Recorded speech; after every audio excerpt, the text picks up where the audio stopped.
बात सीट की नहीं, जीत की है। इस एक लाइन ने इंडिया गठबंधन या यूं कह लीजिए कांग्रेस को पूरी तरीके से हिलाकर रख दिया है। लेकिन क्या यह मात्र एक बयान है या कांग्रेस को औकात याद दिलाने की कोशिश? ऐसा मैं नहीं कह रही, ऐसा कह रहे हैं अखिलेश यादव। 2027 विधानसभा चुनाव की तैयारियां चल रही हैं। तमाम राजनीतिक दल अपनी अपनी तैयारियों में लगे हुए हैं। लेकिन इससे पहले अखिलेश यादव ने एक संकेत दिया है। संकेत है कि प्रदेश की सभी 403 सीटों पर संगठन पूरी तरीके से चुनाव लड़ने के लिए तैयार है। अब यह बयान ऐसे समय में आया है जब कांग्रेस के कुछ नेता, दलित नेता, कांग्रेस के 2 दलित नेता हाल ही में बसपा सुप्रीमो मायावती से मिलने पहुंचे। उनके आवास पर अपॉइंटमेंट बिना लिए अचानक पहुंच गए, लेकिन मायावती ने मिलने से इनकार कर दिया। अब जब इस बात की चर्चा उठी तो इस मीटिंग को पर्सनल दिखाने की पार्टी ने भरसक कोशिश की है। लेकिन एक बात हमें और आपको याद रखना चाहिए कि राजनीति में कुछ भी पर्सनल या फिर ऐसे ही नहीं होता है। हर एक इंसिडेंट, हर एक मुलाकात के पीछे कोई ना कोई कारण छिपा होता है। ऐसे में कुछ सवाल अब उठ रहे हैं कि क्या अखिलेश यादव ने यह बयान देकर साफ कर दिया है कि यूपी में जो राजनीति होगी वो दिल्ली से नहीं बल्कि लखनऊ से चलेगा? क्या संदेश सीधे राहुल गांधी को दिया गया है कि गठबंधन में पास्ट के परफॉर्मेंस के आधार पर नहीं बराबरी मिलेगी, बल्कि जमीनी पकड़, आज के समय में क्या है, फैसला उसके आधार पर लिया जाएगा? और क्या बीजेपी से पहले विपक्ष खुद में ही लड़कर, खुद में ही उलझकर रह जाएगी? क्या आने वाले समय में पार्टी बीजेपी से लड़ने के लिए इंडिया गठबंधन, जो एक बड़ा गठबंधन बनाया गया था विपक्षी दलों का, यह गठबंधन क्या ऐसे ही बिखर कर रह जाएगा? हमने देखा बीते दिनों राहुल गांधी 5 सीट लेकर टीवीके को समर्थन दे देते हैं और स्टालिन का साथ, 30 सालों का लंबा साथ छोड़ देते हैं। तो क्या अखिलेश यादव को इस धोखे का डर सता रहा है? क्योंकि बिना कांग्रेस के तो इंडी गठबंधन का कोई अस्तित्व भी नहीं है, क्योंकि इंडी गठबंधन में कांग्रेस मुख्य एक रोल निभा रहा है यहां पर। लेकिन बसपा सुप्रीमो पहले भी कह चुकी है कि चुनाव हम अकेले लड़ेंगे। ऐसे में कांग्रेस क्या बसपा सुप्रीमो मायावती से मुलाकात करके ये चाहती है कि उनके साथ गठबंधन हो? क्या आगे राजनीति में होगा, आज हम चर्चा इसी बात पर करेंगे कि अखिलेश यादव ने ये जो संकेत दिया है, क्या ये सीधे राहुल गांधी को है? राहुल गांधी को एक तरीके से यह बताया गया है कि आप दिल्ली में बैठकर ये डिसाइड नहीं कर सकते कि यूपी की राजनीति कब कैसे चलेगी, सीटों का बंटवारा कैसे होगा। अगर बराबरी करनी है तो जमीनी हकीकत हमें देखनी होगी, जमीन पर आज क्या पकड़ है आपकी, हमें वो देखना होगा। या यूं कह लीजिए कि पिछले दिनों से कांग्रेस किस तरीके से चुनाव में पिटी है, ये बात अखिलेश यादव के दिमाग में अब घर कर चुकी है। इसलिए अखिलेश यादव ये नहीं चाहते कि गठबंधन में ज्यादा से ज्यादा सीटें कांग्रेस को मिले, क्योंकि फिर हार का सामना करना पड़ेगा और ऐसे में इंडी गठबंधन की किरकिरी होगी। अखिलेश यादव अपने इस बचाव को लेकर, अपनी इस रणनीति को लेकर आगे चल रहे हैं। लेकिन अब राजनीति है, राजनीति में कुछ भी कहना मुश्किल है। लेकिन हाँ, एक बात तो कहना बिल्कुल यहां पर सही होगा कि अगर धुआं उठा है तो जाहिर बात है आग तो कहीं ना कहीं लगी होगी। लेकिन हम चर्चा को आगे बढ़ाएं, हमारे साथ खास मेहमान भी जुड़ेंगे। उससे पहले आपको कुछ बयान सुनवाते हैं। और उससे पहले देखिए अखिलेश यादव का संदेश क्या है कांग्रेस को। सभी 403 सीटों पर सपा कार्यकर्ता बिल्कुल मुस्तैद है, यानी कि लड़ने के लिए तैयार है। जमीनी पकड़ हमारी बिल्कुल मजबूत है, ये बात अखिलेश कह रहे हैं। बात सीट की नहीं है, बात जीत की है, यानी कि सीट बंटवारे को लेकर सीट तो हम बांट देंगे, लेकिन अगर आप जीतेंगे ही नहीं तो फायदा क्या है सीट देने का। पीडी आंदोलन में जो हमारे साथ है हम उसके साथ हमेशा रहेंगे, यानी कि अखिलेश यादव ने राहुल गांधी के उस धोखे को भी याद किया है जो उन्होंने स्टालिन को दिया है टीवीके के साथ समर्थन करके। अब राहुल गांधी को ये चीज समझनी होगी कि जो तमिलनाडु में हुआ है वो अब अखिलेश यादव भूलेंगे नहीं। अखिलेश यादव ने इसके बाद एक तंज भी कसा था सोशल मीडिया पर पोस्ट करके कि हम धोखा देने वालों में से नहीं, और ये बात राहुल गांधी को लेकर अखिलेश यादव रिपीट करते हुए भी नजर आए कि जो हमारे साथ होगा हम उसका साथ देंगे। बात यहां सीट की नहीं बल्कि जीत की है। सीट तो हम कांग्रेस को दे भी दें आपसी समन्वय के साथ, लेकिन जब जीत ही नहीं होगी उस सीट पर तो फायदा क्या होगा, जाहिर बात है। अब इसी को लेकर देखिए तमाम राजनीतिक पार्टियां जो है वो लगातार कोशिश में लगी हुई हैं, 27 के चुनाव में लगी हुई हैं।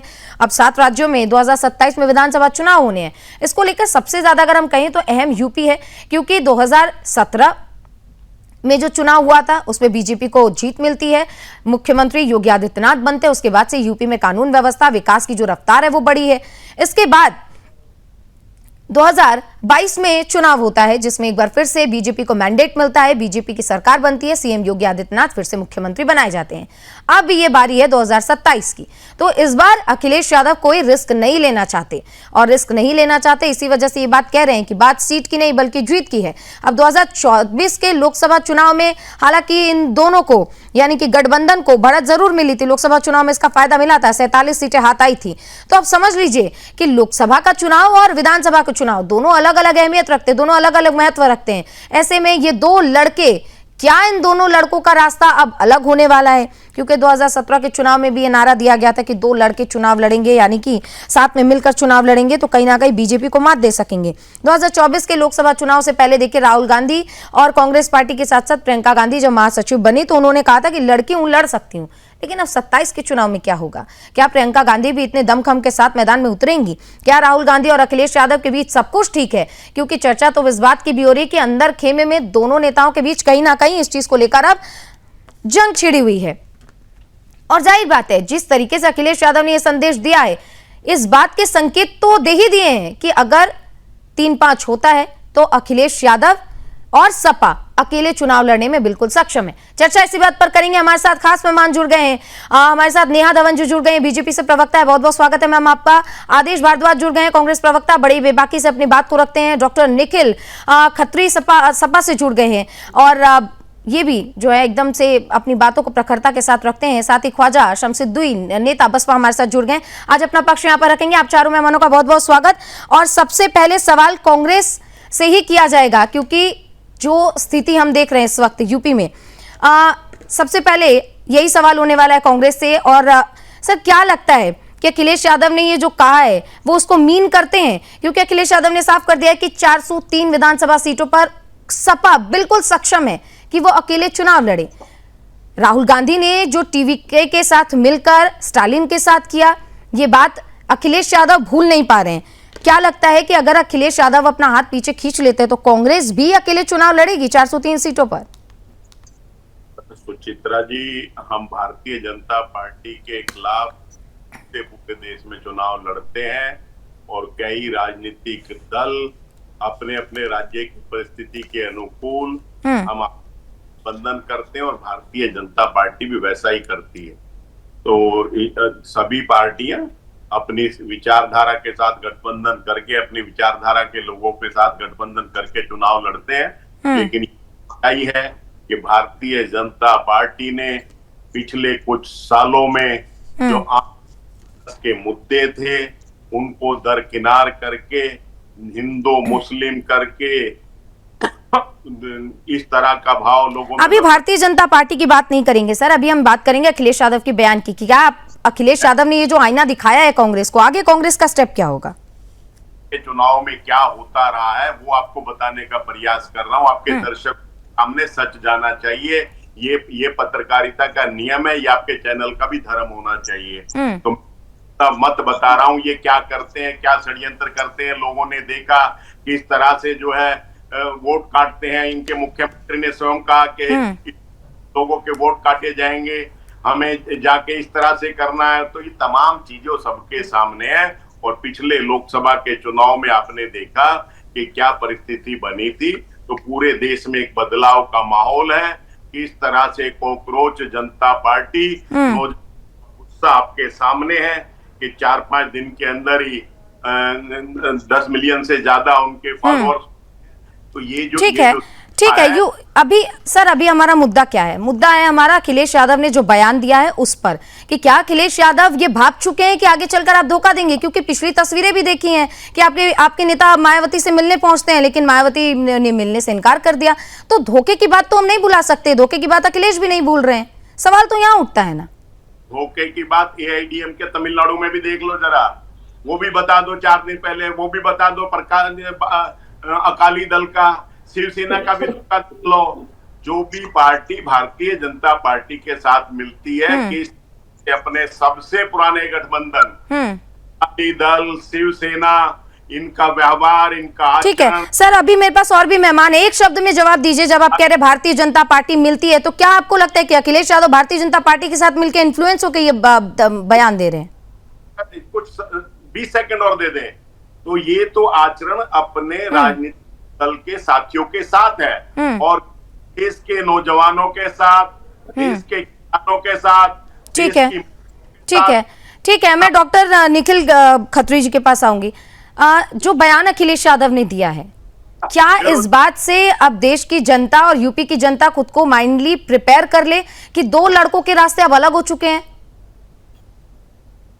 सबसे पहले अगर पते की हो तो मैं आपको एक बात बता दूं जी। माननीय अखिलेश जी हमेशा यारों के यार रहे हैं और दिलदारों के दिलदार रहे हैं। ये बात मैंने इसलिए बोली क्योंकि माननीय अखिलेश यादव जी ने हमेशा दिल खोल के सभी को सीटें दी हैं। चाहे बात कांग्रेस का विधानसभा चुनाव हो, जब उत्तर प्रदेश में विधानसभा चुनाव तो माननीय अखिलेश यादव जी ने कांग्रेस को दिल खोल के सीटें दी थी। उसके बाद आप आरएलडी की बात कर लीजिए, लेकिन कोई भी क्षेत्रीय दल हो, राष्ट्रीय दल हो, माननीय अखिलेश यादव जी एक ऐसे व्यक्ति हैं जो हमेशा दिल खोल के राजनीति करते हैं और उनका दिल इतना बड़ा है, वो सभी को, जो भी भारतीय जनता पार्टी के खिलाफ है, जो भी झूठ के खिलाफ एक लड़ाई लड़ना चाहता है और जो भी अन्याय के खिलाफ, न्याय में भारतीय जनता पार्टी के खिलाफ है, उसके साथ माननीय अखिलेश यादव जी है और उसके साथ समाज पार्टी है। तो ये बात ही होनी 24 में जैसे हमने साथ मिलकर 43 सीटें लेकर आए और इंडिया गठबंधन ने कैसे भारतीय जनता पार्टी को धूल चटा दी, ये बात भी होनी चाहिए। और अभी भी हमारा वही गठबंधन बना हुआ है और अगर माननीय अखिलेश यादव जी ने ऐसी बात बोली है तो आप एक बार इस पर तथ्य कर लीजिए। 403 विधानसभा सीट है और उसमें 84 सीट हमारे एसटी समाज के हैं और 2 एसटी समाज की है, मिला के 86 सीट एससी एसटी समाज की हो जाती है। और हर सीट पर समाज पार्टी के कार्यकर्ता दिन रात मेहनत कर रहे हैं, कांग्रेस पार्टी के भी कार्यकर्ता। ठीक है, मेहनत तो करेंगे, सब ठीक है, लेकिन अखिलेश यादव ने ये जो बयान दिया है, ये जो बयान दिया है कि 403 सीटों पर चुनाव लड़ने के लिए बिल्कुल तैयार, इससे तो संदेश भी साफ है ना कि हम अकेले चुनाव लड़ेंगे, हमें कांग्रेस के और किसी की जरूरत नहीं है। तो चित्रा जी, अभी चुनाव में कम से कम अभी 1 साल तो लगभग है और माननीय अखिलेश यादव जी ने एक बूस्टअप अपने हर कार्यकर्ता को, नेताओं को किया है कि हम पूरे सक्षम है, 403 सीटों पर हम चुनाव लड़ेंगे, तो क्या दिक्कत वाली बात है। और कांग्रेस की बात, गठबंधन की बात दूसरे पर, माननीय अखिलेश यादव जी ने पूरे सिस्टम में और जो हमारा पार्टी उसमें एक संदेश दिया है कि आप बिल्कुल मजबूती बनाए रखिए और 403 सीटों पर जो हमारे कार्यकर्ता नेता दिन रात मेहनत कर रहे हैं, उनको एक मैसेज गया है कि आप तैयारी कीजिए। तो ये बहुत अच्छी बात होनी चाहिए। और दूसरी बात गठबंधन की है, हम तो बीजेपी से पूछना चाह रहे हैं कि भैया आप अपना गठबंधन देखो, आपके गठबंधन के साथी आपसे दूर भाग रहे हैं, ठीक है, बस नया साथी ठीक है, तो बात इस पर होनी चाहिए। ठीक है, ठीक है, गठबंधन हमेशा एक है। ठीक है, जाहिर बात है आप लोग के बीच में अब राजनीतिक यहाँ पर बहसबाजी तो होती रहेगी, लेकिन इसके बीच में जो अखिलेश यादव ने बयान दिया है, ये काफी ज्यादा चिंता का विषय कांग्रेस के लिए फिलहाल के लिए बनता जा रहा है। और क्यों बनता जा रहा है, इस पर हम आगे चर्चा करेंगे। कैसे राहुल गांधी जो है पहले एक बार धोखा दे चुके हैं टीवीके के साथ मिलकर स्टालिन को, जिसको लेकर अब अखिलेश यादव चिंतित नजर आ रहे हैं। शमसिद्दीन जी, आपके पास आती हूँ। और बसपा से मिलने कांग्रेस के 2 नेता पहुंचते, इसके बाद से इस बात की चर्चा अब ज्यादा हो जाती कि कहीं बसपा के साथ गठबंधन की बात तो कांग्रेस नहीं कर रही। तो क्या आप भी कांग्रेस पर भरोसा नहीं कर रहे हैं? कांग्रेस जिस तरीके से पिछले कह लीजिए 12-15 सालों में जो कांग्रेस का प्रदर्शन रहा है, उसको देखते हुए बसपा दूरी बना रही है क्या? देखिए, बहुजन समाज पार्टी है, पिछला चुनाव भी बहुजन समाज चुनाव लड़ने का काम कांग्रेस पार्टी के जो लोग मिलने के लिए कोई कार्यक्रम नहीं था। और रही बात, बहुजन समाज पार्टी सीधे उत्तर प्रदेश की जनता से गठबंधन कर चुकी है और बड़ी मजबूती से 2026 का चुनाव बहुजन समाज पार्टी के कार्यकर्ता नेता कमर कस चुके हैं कि बहन जी को 5वीं बार उत्तर प्रदेश की बागडोर देना है, बहन जी को मुख्यमंत्री बनाना है।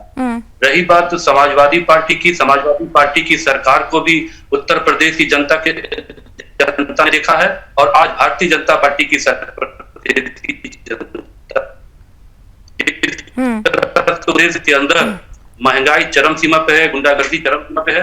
आज ठीक है,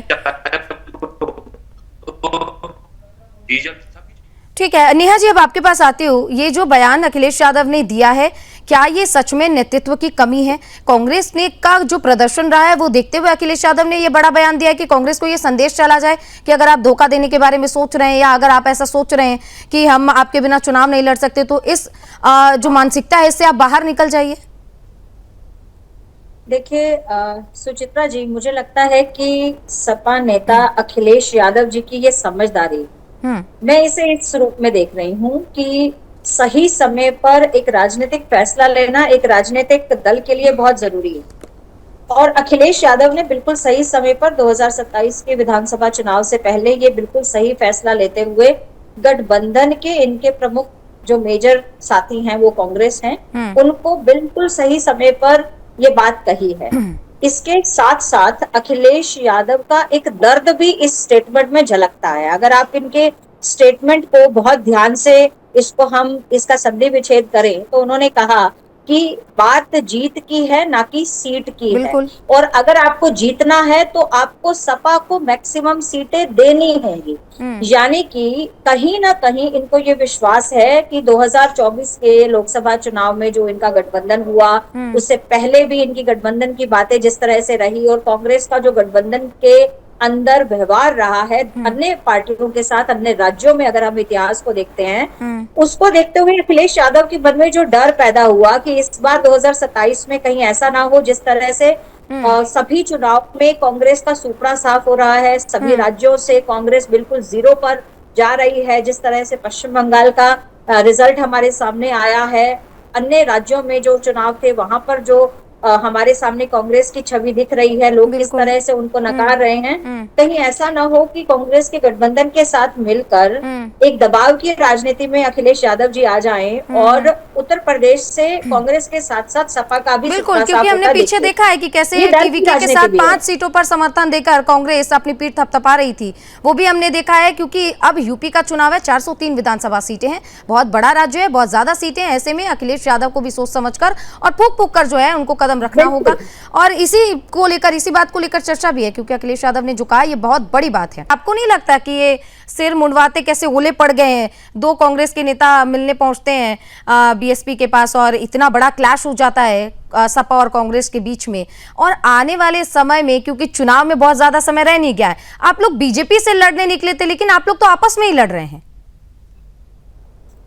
गलत कह रही, ना हम आपस में लड़ रहे हैं और ना हम देश से लड़ रहे हैं। हम तो लोगों की भलाई के लिए लड़ रहे हैं। इस भारतीय जनता पार्टी से लड़ते हैं। जो है अखिलेश यादव जी का और राहुल गांधी जी की बहुत अच्छी दोस्ती है और नेता हैं दोनों जो है, ये जो है, तो आप निश्चिंत रहें। जो है उत्तर प्रदेश की भलाई के लिए अखिलेश यादव जी, कांग्रेस जो फैसला लोगी वो उत्तर लोगों की भलाई के लिए लेगी, उत्तर टूटने के लिए नहीं लेगी। उत्तर प्रदेश की रात को 2 बजे 2:30 बजे मिट्टी का तेल डाल के जलाने वालों के खिलाफ लड़ रही है। वो भी जो हिंदू की बात करते हैं, वो हिंदू सनातन बेटी को रात तारे होते हैं, उसके मृतक ना किसी सनातन का सम्मान करते हैं, ना उसके मृतक शरीर का सम्मान करते हैं, ना उसके परिवार का सम्मान करते हैं, उसकी मृतक शरीर। ठीक है आदेश भारद्वाज जी, ये जब आप कहते हैं ना कि सनातन का लोग अपमान कर रहे हैं, आपके भी पार्टी के जितने लोग हैं, सपा में भी पार्टी के जितने लोग हैं, उनके भी सनातन के अपमान की फेहरिस्त तो छोटी नहीं है। इस बात पर हम चर्चा भी नहीं कर सकते क्योंकि आज का हमारा टॉपिक कुछ अलग है। ठीक है, तो इस बात से नहीं, निखिल जी आपके पास आती हूँ। ये जो कह रहे हैं कि दोनों नेताओं के बीच में दोस्ती बहुत अच्छी है और हम दोनों नेता सामने चलकर जो है हम देखेंगे कि चुनाव भी आपस में लड़ेंगे, अगर दोस्ती इतनी अच्छी है तो फिर अखिलेश यादव को यह कहने की जरूरत क्यों पड़ी कि बात जीत की है बल्कि सीट की नहीं? बात सीट सबसे पहले सुचित्रा जी, सबसे पहले एक साथी बोल रहे थे कि कैसे वो सरकार बनाएंगे। अरे भैया, आपकी सरकार कहाँ बन रही है? ना आप 2 में हो और ना आप 20 में हो। तो जनता का जनादेश तो आप समझिए, जनता ने आपको इस समय कहाँ खड़ा कर रखा है। और दूसरी बात, हमें भारतीय जनता पार्टी की नेत्री कुछ संधि विच्छेद कर रही थी। मैं तो इनसे पूछना चाह रहा हूँ, ये संधि विच्छेद आप एक बार बिहार में भी कर दीजिए। बताइए, बिहार वासी पूछ रहे हैं कि बनाया कौन था, बन कौन गया। तो ये एक बार आप वहां की भी संधि विच्छेद कर दीजिए। और दूसरी बात, जो आपकी पार्टी में जो नेता आए हैं, जो कहीं चले गए, तो उसके बाद जो उल्टे भारतीय जनता पार्टी में आए, तो वो क्या संधि विच्छेद करते थे योगी जी के बारे में, बीजेपी के बारे में? आप उनकी संधि विच्छेद का विश्लेषण कर दीजिए, आप उसमें कोई उपसर्ग निकाल दीजिए, नहीं कर पाएंगे। और दूसरी बात सुचित्रा जी, बात ये होनी चाहिए, अगर मान्य अखिलेश जी ने कोई ट्वीट किए तो आप उनके ट्वीट को एक बार आप पढ़ेगा तो अच्छा रहेगा। उन्होंने बोला कि कैसे पीढ़ी समाज जीतना चाहता है, और पीढ़ी समाज जो जीत की लड़ाई है वो उनके खिलाफ है, जिसने हमेशा भाईचारों में दरार डाली है। और बात सीट की नहीं, बात जीत की है। मतलब जिस तरीके से आप बता रहे हैं, आप कह रहे हैं क्लियरली कि कोई बहस नहीं है, कोई लड़ाई नहीं है, और आगे चलकर सीट पर भी हमारा कोई बहस नहीं होगा। समाजवादी पार्टी पूर्ण 403 सीटों पर चुनाव लड़ने के लिए और माननीय अखिलेश यादव जी गठबंधन के साथियों को अपने साथ लेके चलेंगे, और 27 में सम पार्टी सरकार बनेगी, और भारतीय जनता पार्टी का जब विनाश कालम होगा उसके बाद जनता खुशी होगी और प्रदेश उन्नति की और खुशहाली के रास्ते पे आगे चलेगा। ये भी तो है ना सर, जब मैंडेट जनता बीजेपी को देती तो आप लोग स्वीकार भी तो नहीं कर पाते, तब तो वोट चोरी और ईवीएम में गड़बड़ी के आरोप लगने लगते हैं।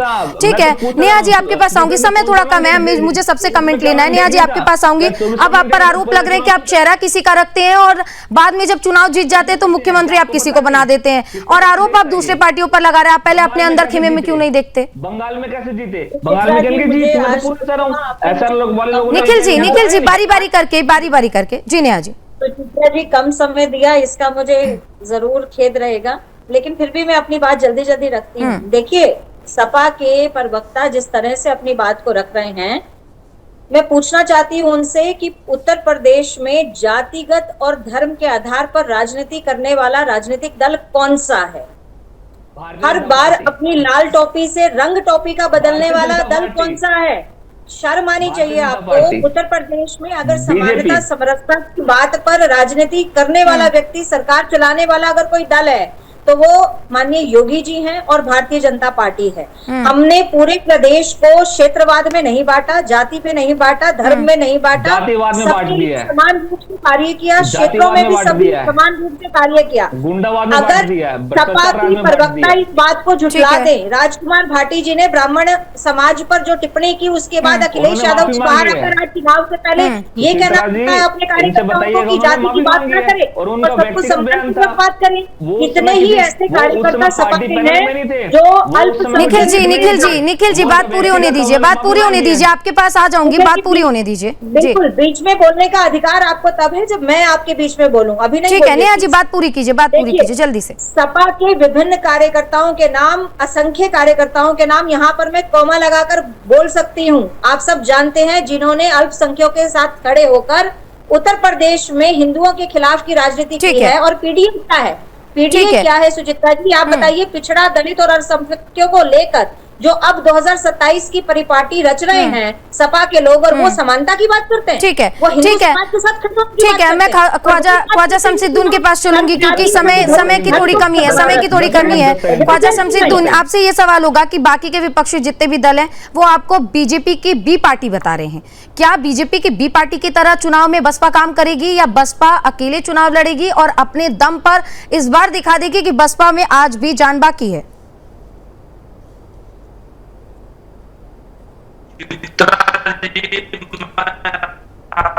की बात से सहमत हूं मैं। आप कांग्रेस के हैं, ये आपस में नूरा कुश्ती लड़ रहे हैं और कहीं से भी ये लोग प्रदेश की जनता के हित में बात नहीं कर रहे हैं। मैं आपको बताऊं कि जिस तरह से 2007 से 2012 तक बीएसपी की सरकार, बहन जी की हुकूमत चली थी उत्तर प्रदेश के अंदर, जनता ने उसको भली भांति देखा था। जिस तरह से आज कांग्रेस पार्टी के बहन जी से मिलने गए थे, अगर इन लोगों में आपस में सही रहता लोगों में मतभेद है। बहुजन समाज पार्टी जो है ग्रास रूट पे काम करके अपने कार्यकर्ताओं को तैयार कर चुकी है, और सर्वजन हिताय सर्वजन सुखाय का नारा अगर उत्तर प्रदेश के अंदर किसी ने दिया है तो बहुजन हित की जो बात होती है वो बहुजन समाज करती है। आज रोजगार की बात जो हो रही है, सबसे ज्यादा रोजगार अगर किसी ने दिया, बहन मायावती ने दिया। और उत्तर प्रदेश के अंदर जब हमारी सरकार थी, उस सरकार को प्रदेश की जनता अगली बार कर रही है। जिस तरह से सरकार बहुजन ने उत्तर प्रदेश में चलाया, फिर 2027 में उत्तर प्रदेश के अंदर बहुजन समाज पार्टी की सरकार पूर्ण बहुमत से बनने जा रही है। हम लोग सीधे उत्तर प्रदेश की जनता से गठबंधन कर चुके हैं, जनता से मिल चुके हैं, अपनी संगठन मतलब कुल मिला के कह सकते हैं ना कि अब आप लोग तमाम जितनी भी पार्टियां इस वक्त चुनावी मैदान में है, सब यही कह रही है कि जीत हमारी होगी, जीत हमारी होगी, जीत हमारी होगी, लेकिन अंतिम फैसला जनता का होता है। ये बात कांग्रेस, सपा, बीजेपी और बसपा सभी को याद रखनी चाहिए। और ये बिल्कुल वैसा ही चल गया है कि राजनीति में किरदार नए नए आ रहे हैं लेकिन किस्सा वही पुराना ही चल रहा है। आप चारों मेहमानों का बहुत बहुत शुक्रिया, आप हमारे साथ जुड़े और अपना पक्ष रखा आप लोगों ने। लेकिन यही अखिलेश यादव ने जो बयान दिया, इसको लेकर अब जो है राजनीतिक हलचल तेज हो गई है कि आगे क्या होगा। फिलहाल के लिए चर्चा में बस इतना ही। आप बने रहिए सुदर्शन न्यूज के साथ। नमस्कार।